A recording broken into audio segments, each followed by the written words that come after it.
संख्या 3 के पदसार में आप सभी का स्वागत है। तो लीजिए, प्रस्तुत है पद्मावती समय के पाठ्यांतर्गत लिए गए पद संख्या 3 और पद्मावती समय में अध्याय 20 के अंतर्गत पद संख्या 25 का पदसार। सोधी जुगति कौकंत कियो तब चित्त चहो दिस, लयो विप्र गुरु बोल कहो समुझाए तात तस।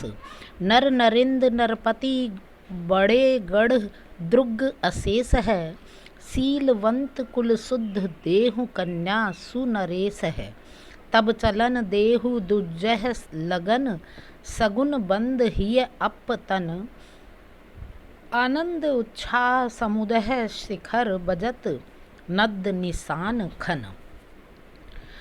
तो ये था पद का वाचन, और अब कठिन शब्दों के अर्थ भी आपको बता देती हूँ कि कंत यानी स्वामी, असेह यानी असंख्य, शुद्ध का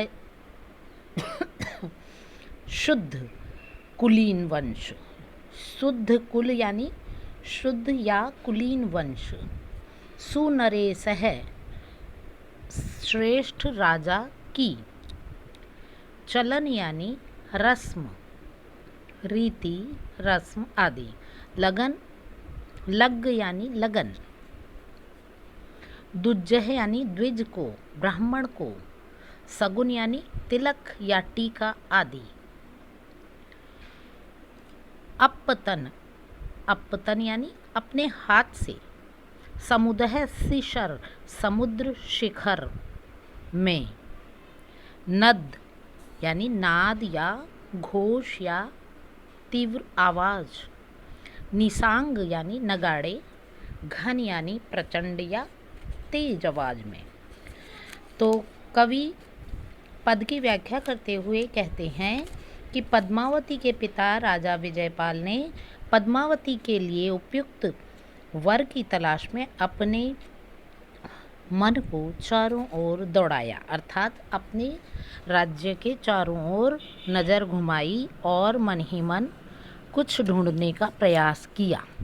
अर्थात वे ये सोचने लगे होंगे कि पद्मावती के लिए मेरी नज़र का कौन सा राजा उपयुक्त वर हो सकता है।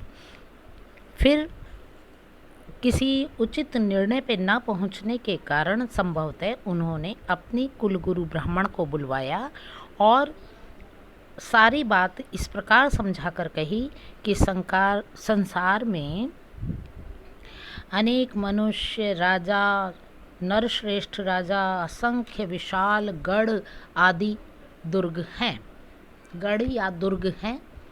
इनमें से खोजकर जिसे तुम ब्राह्मण को कह रहे हैं शुद्ध कुलीन वंश का शीलवान श्रेष्ठ राजा समझो, वहीं इस कन्या की वागदान दे दो, अर्थात उसके साथ पद्मावती की सगाई पक्की कर आओ।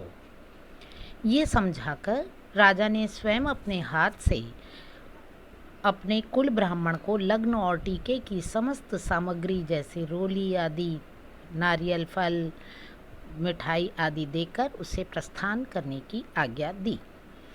ये समाचार सुनकर समुद्र शिखर नगर में आनंद और उत्साह भर उठा।